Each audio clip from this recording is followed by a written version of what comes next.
kasih Bapa, Engkau baik dalam hidup kami, dan hati kami terus merasakan pertolongan dalam segala hal. Ampuni setiap dosa salah kami, kuduskanlah telinga, hati, pikiran kami untuk mendengarkan firman yang akan menolong kami dalam setiap langkah kami.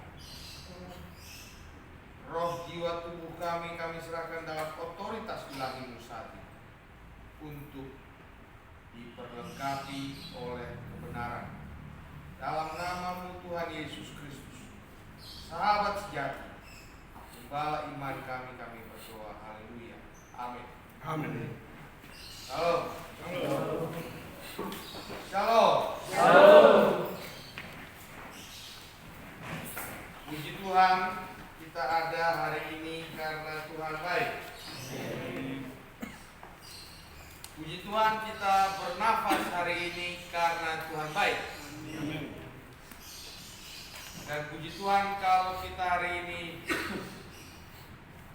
mengalami Tuhan setiap hari karena Tuhan baik. Hari ini kita bicara dari kitab Esra. Esra pasal 7 ayat 21. Esra pasal 7 ayat 21 sampai 28b dibacakan oleh kaum wanita.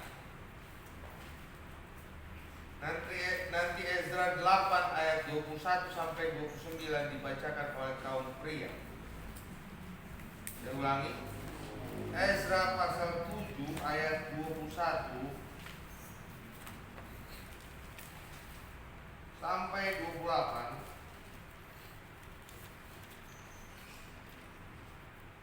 B dibacakan oleh kaum wanita.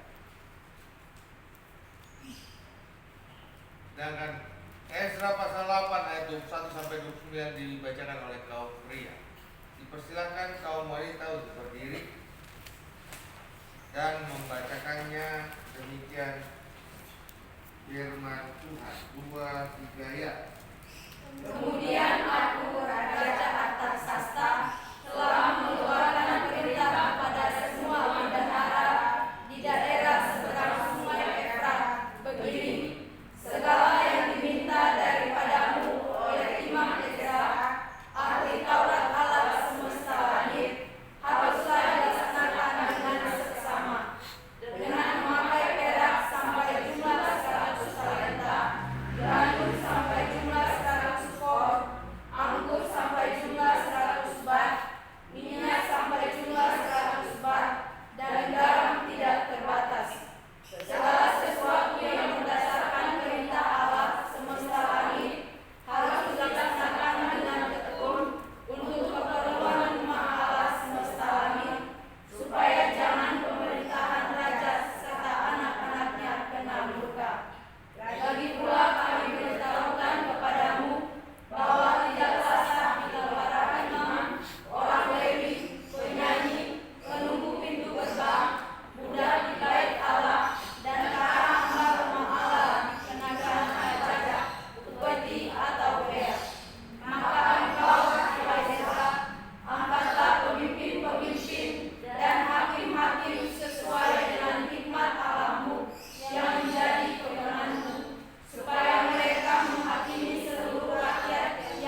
berdiri, kita bacakan pasal 8 ayat 1 sampai 29. Demikian firman Tuhan.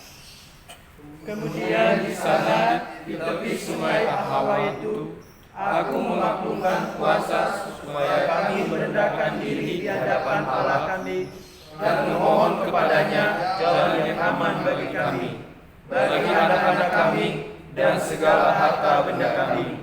Karena aku malu meminta tentara dan orang-orang berkuda kepada raja untuk mengawal kami terhadap musuh di jalan. Sebab kami telah berkata kepada raja demikian, tangan Allah kami melindungi semua orang yang mencari Dia demi keselamatan mereka. Tetapi kuasa murkanya menimpa semua orang yang meninggalkan Dia.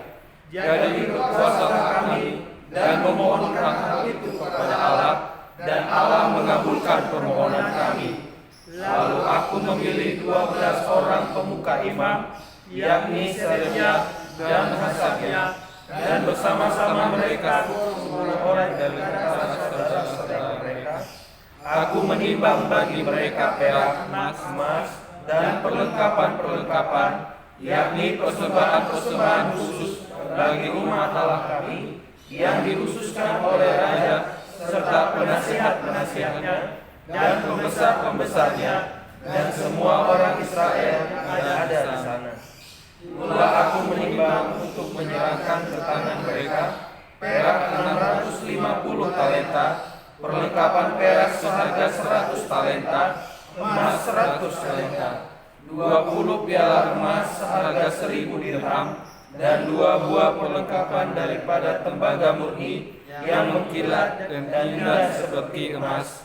Dan aku berkata kepada mereka, kamu kudus bagi Tuhan, dan perlengkapan-perlengkapan ini pun kudus, dan perak dan emas ini adalah persembahan sukarela kepada Tuhan, Allah nenek moyangmu. Rawatlah dan jagalah itu sampai kamu dapat menimbangnya di depan para pemuka imam, serta orang-orang Lewi, dan para pemimpin kaum keluarga orang Israel di Yerusalem, di dalam bilik-bilik rumah Tuhan. Lalu para imam Amin. Sampai di sini. Ya, firman Tuhan. Silakan dulu. Bapak Ibu Saudara yang dikasih Tuhan, firman Tuhan adalah dalam tema respon, realita dan respon. Ya. Realita dan respon. Hidup ini 30% realita, selebihnya respon.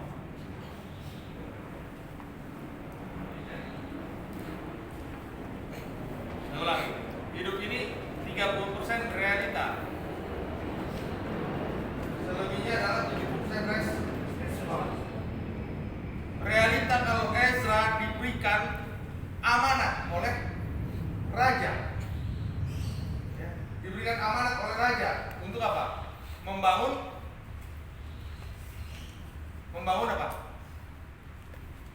Apa yang kata bapak-bapak ibu tadi? Ini masuk kiri keluar kanan. Apa yang diamanatkan oleh Ezra? Halo? Hah? Menyelenggarakan ibadah di rumah Tuhan, betul? Ya. Ezra diberi kuasa oleh raja untuk menyelenggarakan kebaktian di rumah Tuhan. Itu adalah realita yang dia terima. Ya. Siapapun kita menerima realita. Apa realita Anda hari ini? Dan apa yang diamanatkan kepada Anda baik oleh sesama saat ini? Biar firman Tuhan ini mengalir dan kena. Saya mau tanya, dari semester yang paling tinggi dulu, saya berisi semester paling tinggi. Cuma apa yang diamanatkan ke kamu oleh sesamamu saat ini? Sama berarti manusia. Berarti siapa? Dosen kan? Hah? Pihak akademik kah? Apa yang diamalkan sama kamu saat ini? Sema. Saya maaf. Senat mahasiswa. Iya. Saya tidak tanya itu. Apa yang diamanatkan? Sekarang ya, tanya. Jawab.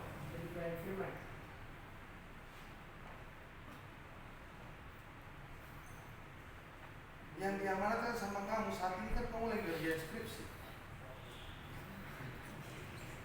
Itu sekali. Hah? Terlalu rohani, padahal rohana. Dia rohani, padahal rohana. Terlalu rohani jadi rohani. Jangan terlalu rohani juga lah. Kita real aja. Apa yang diamanatkan sama kamu? Siapa namamu? Ya. Yanto. Apa yang diamanatkan sama kamu sekarang?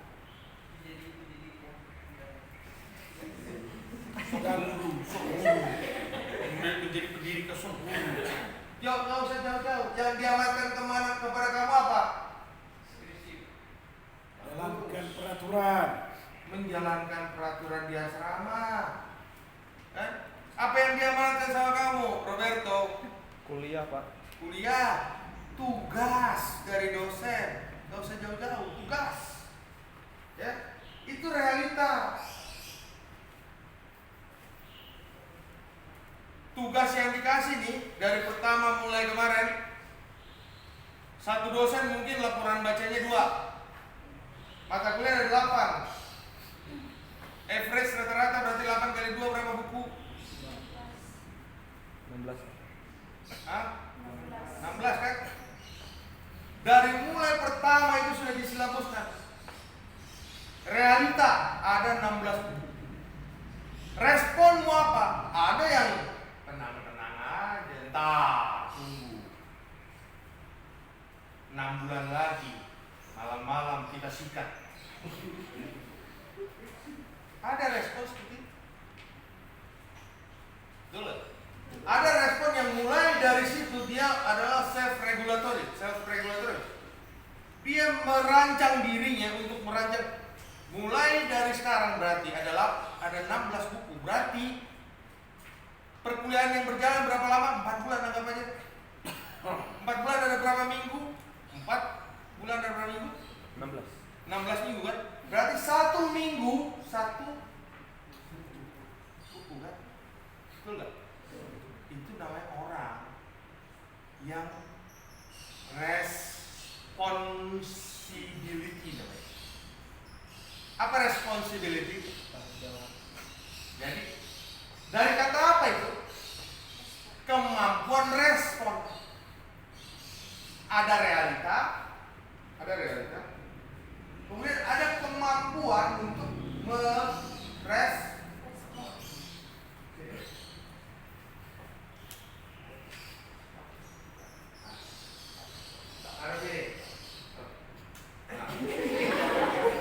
Apa namanya? Tampar kan? Kemampuan merespon apa?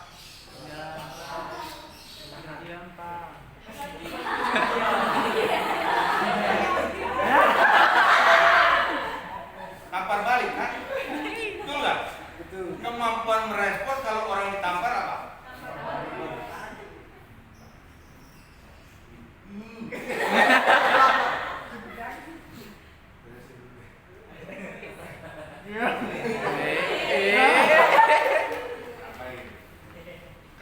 Kemampuan merespon seharusnya apa kalau ditampar? Kalau hukum manusia gigi ganti gigi, mata ganti mata kan? Iya. Kemana? Takut ditampar. Jadi responmu harusnya apa? Kemampuan merespon. Jadi responsibility, tanggung jawabmu apa? Ditampar. Tanggung jawab kita apa? Ada yang diam, ada yang menahan diri, ya kan? Ada yang mengampuni. Betul nggak? Sesuai dengan firman Tuhan. Mampu nggak sebenarnya menjalankan firman Tuhan? tidak mudah menjalankan firman Tuhan. Waktu orang ditampar, responnya apa? Menampar balik. Rasa. Kalau kamu dicolek dari sini, kan respon manusia kan menoleh kan? Colek dari sini, menoleh kan? Kenapa? Itu adalah bagian respon. Mencolek sini coba. Mungkin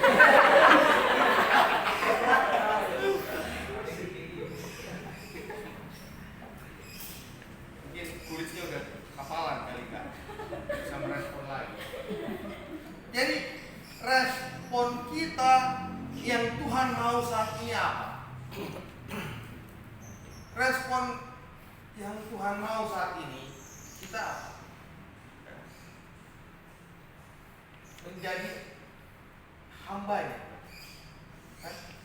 menjadi pelaku-pelaku firman. Namun apa yang kita lakukan saat ini? Harusnya kita mengoreksi diri. Banyak lagu-lagu pujian yang kita nyanyikan, tapi apakah lagu-lagu itu pun hanya keluar gitu aja? Tidak pernah menjadi bagian dalam hidup kita lagu-lagu itu. Hanya keluar begitu saja. Berarti hidup ini hanya rutinitas. Dan firman Tuhan hanyalah sebuah buku yang dibaca layaknya novel. Tidak pernah menjadi bagian. Sehingga iman kita menjadi iman yang tidak pernah mengalami pertumbuhan. Karena apa? Karena kita tidak pernah melakukannya. Karena kita tidak meresponinya. Ada ahli teologi yang mengatakan Alkitabnya ini sebuah buku. Itu dia hanya benda mati, betul. Firman Tuhan itu bagaikan benda mati, betul. Dia hidup saat itu meresponinya dengan iman. Amin. Dengan iman. Tuhan ada, tapi dia tidak kelihatan. Terus kenapa kau melakukannya? Melakukan apa yang diperintahkannya? Kenapa? Karena kau punya iman. Terus kenapa kau tidak mau melakukan apa yang diperintahkannya? Karena kau tidak mengimaninya. Gampang saja. Karena kau tidak mengimaninya. Gampang, sederhana. Saudara yang dikasih Tuhan, sama gampang bonus. Akan ada banyak hal yang kamu akan alami. Ini masih bagian daripada perjalanan hidupmu di asrama. Engkau dibentuk. Namun tergantung apakah engkau mau dibentuk. Diberikan tugas. Apakah kau menikmati bermain-main, bercanda-canda dengan teman-temanmu dibandingkan untuk dibentuk, membaca buku, menganalisa buku, mengkritisi buku, membuat makalah paper, menghafal ayat hafalan? Masih ada ayat menghafal ayat hafalan di kampus. Dulu ada. Setiap sore harus dites. Kalau enggak bisa dihukum. Masih ada? Sayang sekali kalau nggak ada. Diadakan lagi. Sayang. Karena ngapain kamu sekolah teologi kalau nggak menghafal ayat firman? Karena itu penting. Siapa tahu Alkitab nanti nggak ada. Oh, kalau Alkitab nggak ada apa namanya? Gadget. Tahu nggak saudara? Sekali menghilangkan gadget itu hanya bagaikan sekali pencet tombol. Erase semua, nggak ada Alkitab di dunia ini. Saat itu tidak ada apa gunanya firman Tuhan yang Anda sering baca, udah hilang karena nggak pernah dihafal lagi.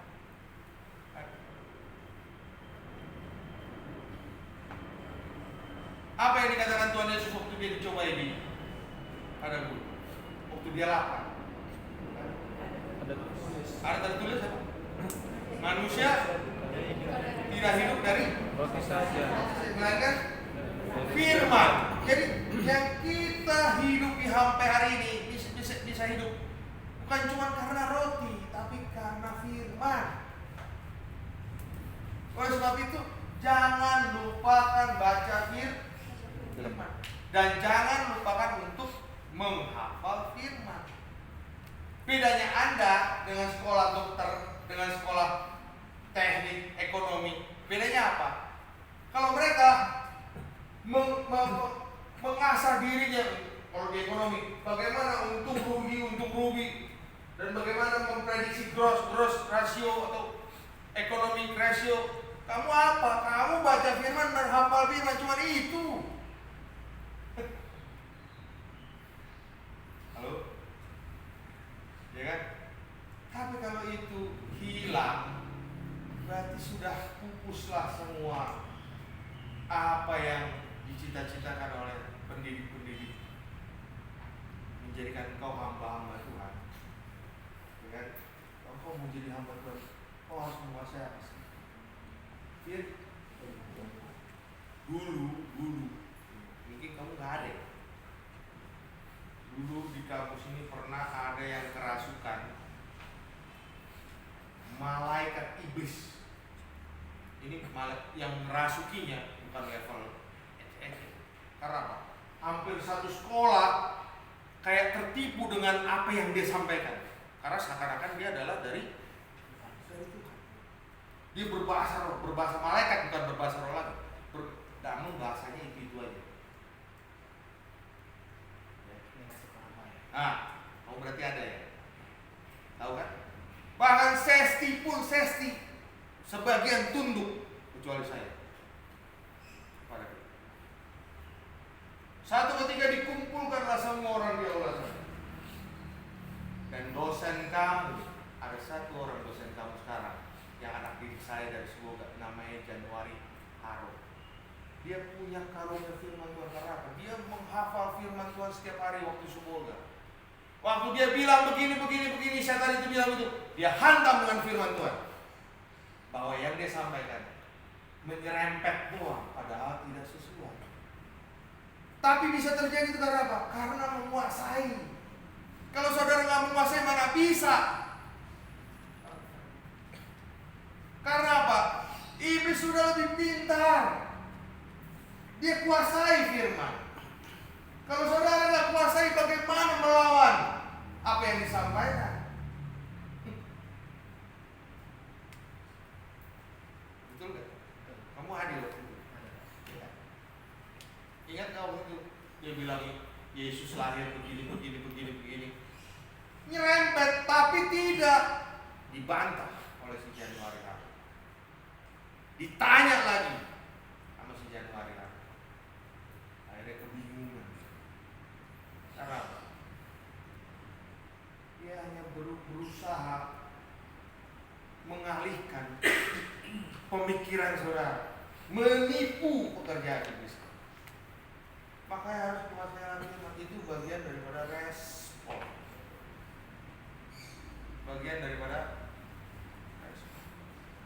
Itu yang dikehendaki Tuhan bagi kita. Kalau saya baru punya anak, saya mengalami banyak hal yang dikehendaki Bapa di surga bagi saya. Karena apa? Saya menghendaki yang sama terjadi bagi anak saya. Saya bawa dia untuk membaca firman. Tapi kalau giliran berdoa ini itu lari-lari. Kemudian saya dudukkan dia. Kadang-kadang tidak bisa saya menahan emosi, kadang-kadang saya bawa lidi. Saya pukul kakinya. Karena apa? Karena saya mau dia mengerti bahwa hormati Tuhan. Pernah saya pukul. Dia nangis, saya hormati Tuhan Yesus dulu. Itu jangan jadi takut tikus. Ternyata pemahaman dia takut sama Tuhan itu belum nyampe. Belum nyampe. Jadi saya pun harus belajar sabar terhadap anak saya. Tapi saya melihat bahwa apa?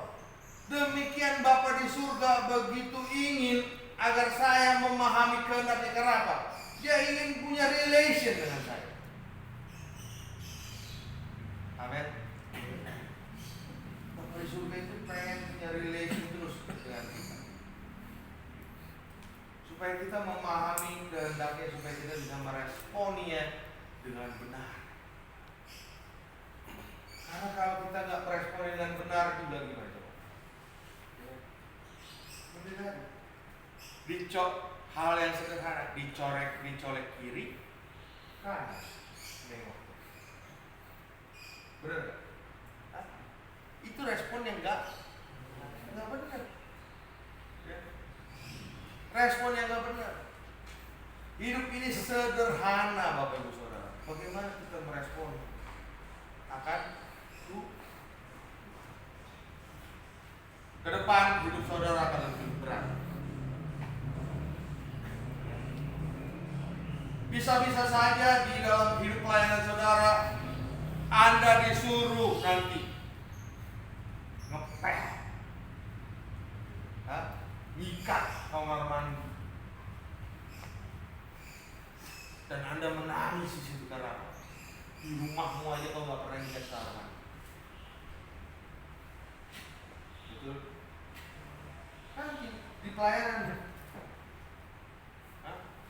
kau diasah bagaikan batu berlian, di-cutting, harga dirimu direndahkan. Maaf ya, maaf. Mungkin tidak semua pastor atau pendeta bisa berlaku layaknya hamba Tuhan. Maaf, tiba-tiba menjamah tubuhmu dan tidak berlaku sebagai hamba Tuhan. Apa yang terjadi? Apa responmu di situ? Engkau mengalami pelecehan seksual oleh pendeta, oleh pastor. Apa respon?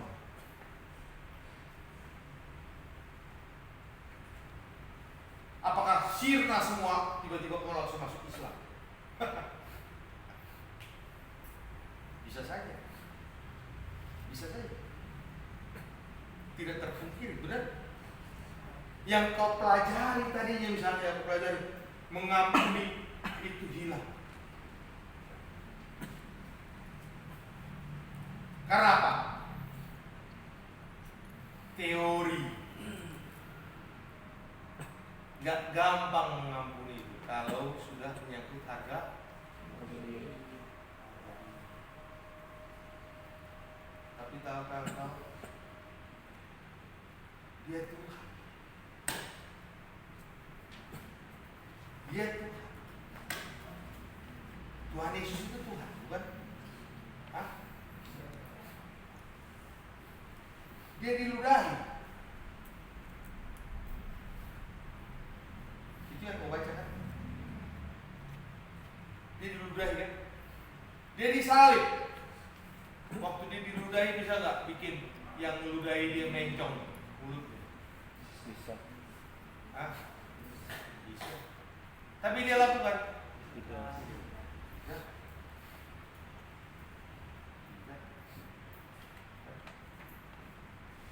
Tapi kau bisa berkata dalam diri, itu kan dia, bukan saya. Benar? Hah? Bisa kan? Dan kau memilih untuk tidak mengampuni dalam berkata apa? Itu dia. Dia hebat, dia Tuhan. Dia bisa mengampuni. Saya kan bukan Tuhan. Bisa nggak kau berkata seperti itu?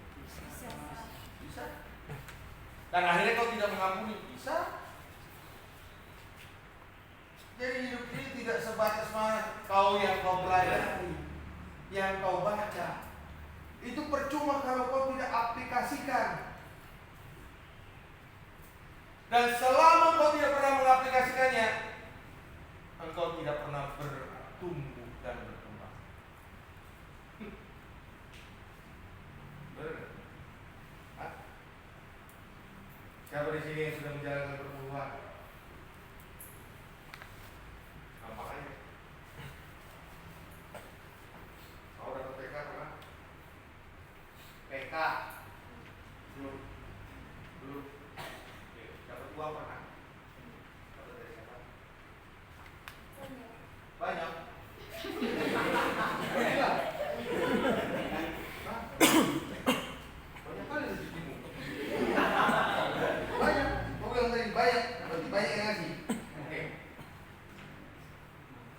bulan ini aja.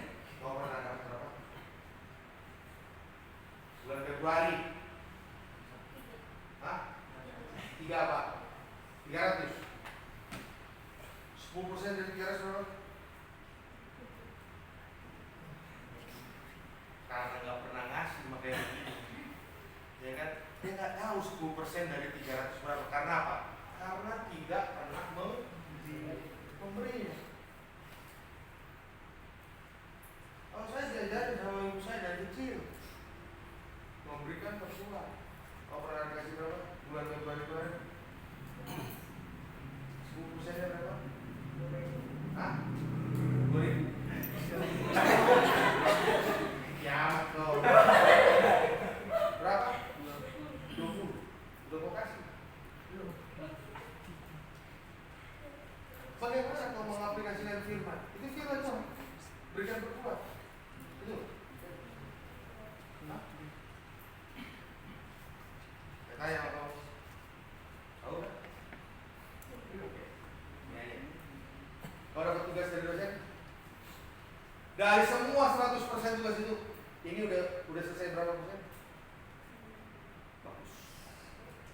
Berarti kau mengaplikasikan firman. Karena ini bertanggung jawab.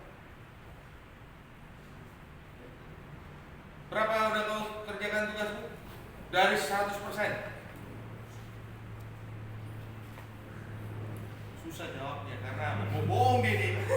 Kalau orang mau bohong gitu, dalam psikologi kalau orang mau bohong dia nih. Mikir, dia lempar kata, karena otaknya mau bohong, mau berbohong. Nama berubah tapi gak pernah berubah.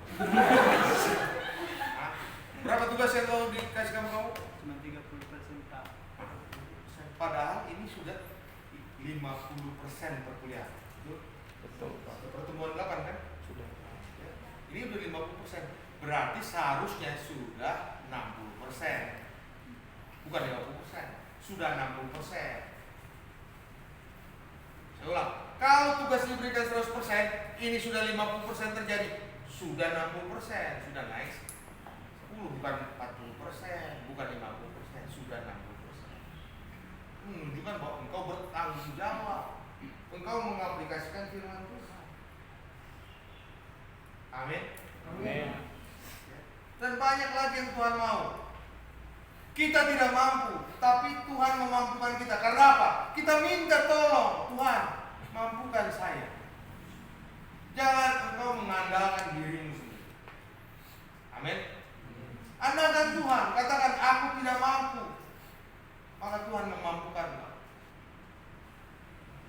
Ezra sendiri dalam mengatur kebaktian di dalam rumah, gak gampang ini. Kalau kamu baca tadi, saya yakin dan percaya kamu bacanya aja males. Hah? Halo?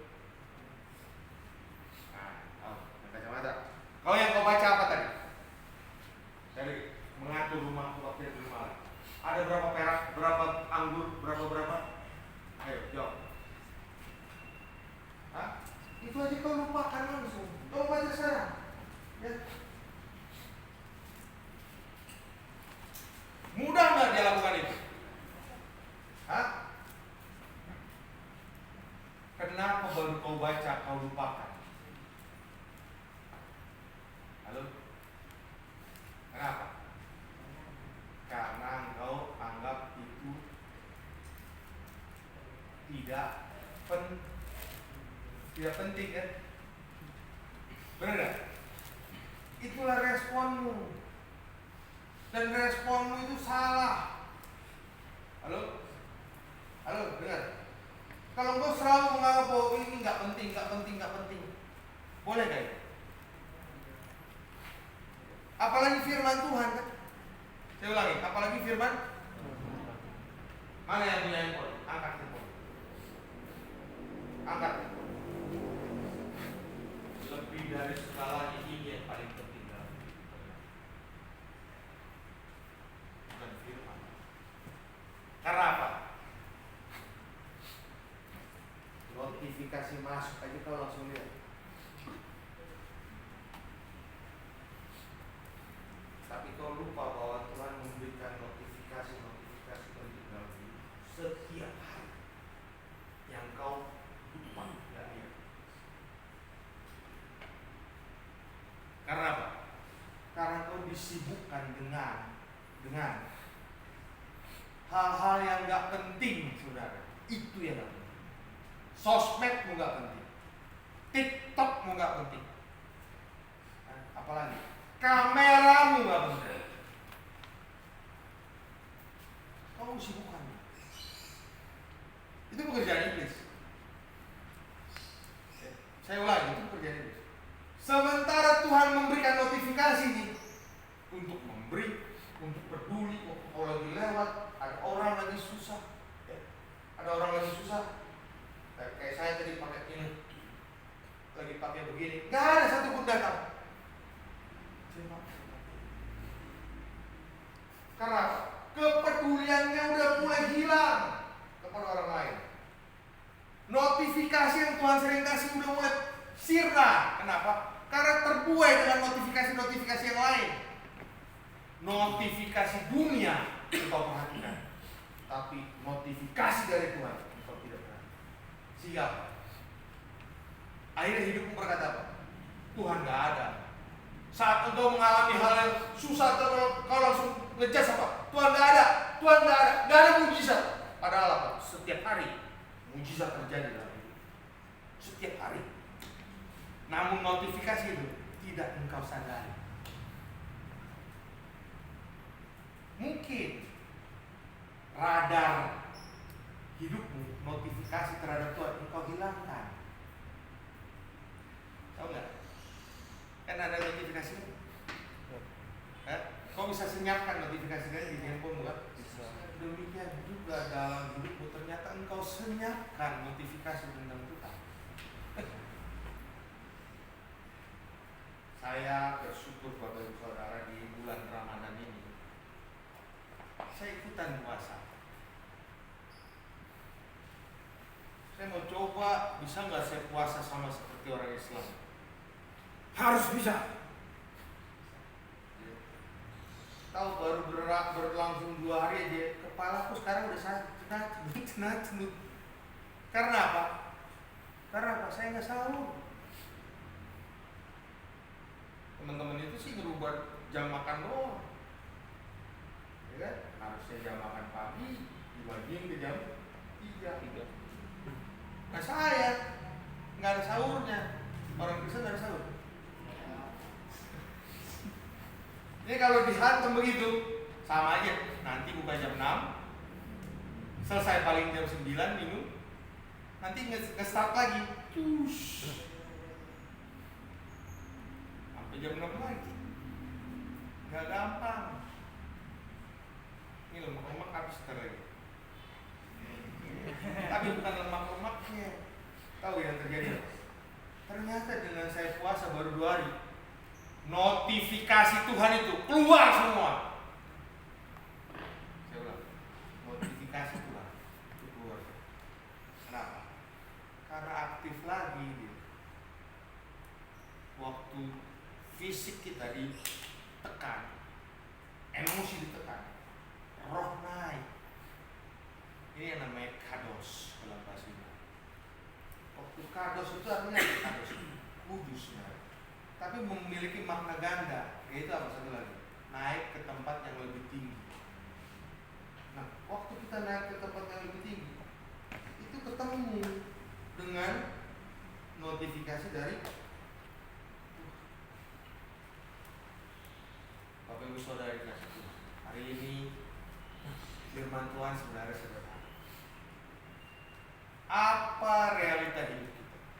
Setiap hari banyak realita bahwa tiba-tiba ketemu harus emosi. Karena apa? Karena terdapat perilaku tidak menyenangkan dari sesama, dari dosen, dari teman. Tapi respon yang Tuhan kehendaki bagi kita, kalau kita terima notifikasi itu dengan jelas, maka kita bisa merespon dengan baik untuk tidak membalas. Kemudian respon dengan baik justru mengampuni, membalas kejahatan dengan kebaikan. dan terus dan yang lain. Waktu ada orang susah, engkau bisa dengan mudahnya memberi. Waktu ada lagi yang susah padahal engkau nggak punya, engkau dengan mudahnya memberi lagi. Padahal engkau nggak punya. Mungkin di dompetmu tinggal 10.000 dan ada yang membutuhkan 10.000. Karena engkau sering menerima notifikasi Tuhan, engkau dengan mudah memberikan 10.000. Tapi kalau orang jarang menerima notifikasi itu, jarang berhubungan dengan Tuhan, susah dia kasih. Kenapa? Berat. Bagi orang yang jarang memberi, berat untuk memberi. Betul? Karena dia tidak punya gaya hidup memberi. Dia tidak punya gaya hidup. Dia mungkin membaca firman, dia mungkin Kristen, dia mungkin sekolah teologi, tapi gaya hidupnya bukan gaya hidup hamba Tuhan. Gaya hidupnya bukan gaya hidup anak Tuhan. Maka hari ini respon Anda menentukan siapa. Ya. Amin. Amin. Amin. Kita melihat di sini, dengar firman, mulai ngantuk-ngantuk. Bagus itu. Itu respon yang luar biasa.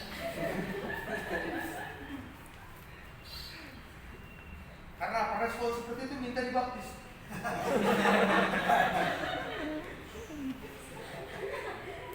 Baptis saya bin, langsung dilempar gitu. Namanya baptisan ciprat. Jadi kiranya firman Tuhan memberkati. Jangan lupakan firman Tuhan. Aplikasikan dalam hidup. Mumpung kau masih ada di sini, mumpung masih kau hidup. Kalau waktunya hari ini kau dipanggil Tuhan Yanto, gak bisa kau ketawa lagi. Dan ternyata kau masih neraka.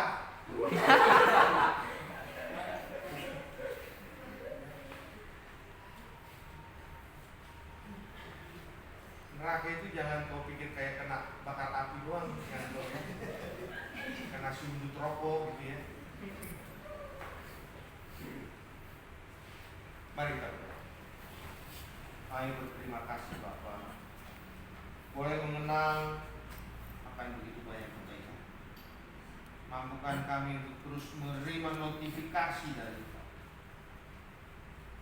Ampuni kami kalau kami mensenyapkan notifikasi ilahi. Tolonglah kami, orang yang berdosa itu, yang menikmati kebersamaan dengan Kau hari ini sampai selama-lamanya, dan meresponi firman-Mu dengan tepat dan benar.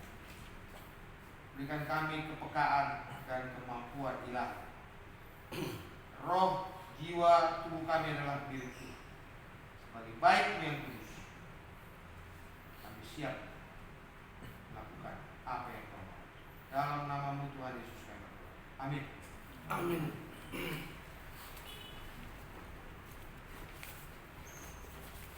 Saudara-saudara yang dikasihi Tuhan, kita sekarang menuju evaluasi. Apakah firman ini sudah kita mengerti?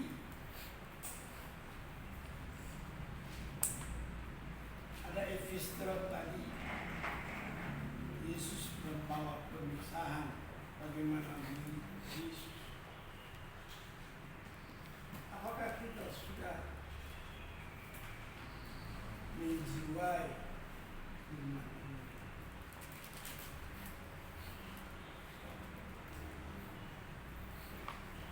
Apakah kita sudah menjiwai apa yang sudah kita baca dalam firman ini? Sehingga kita tidak percuma memasuki perjamuan kudus ini. Kita tidak mau melakukan perjamuan kudus ini kalau kita tidak menjiwai firman ini.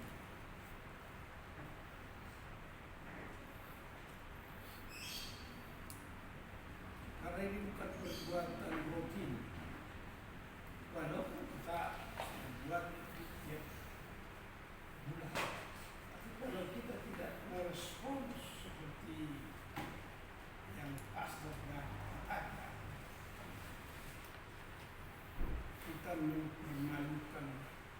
diri sendiri di hadapan Tuhan.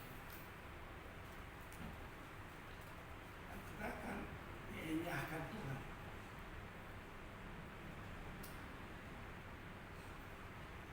Tuhan tadi mengatakan Tuhan membawa pemisahan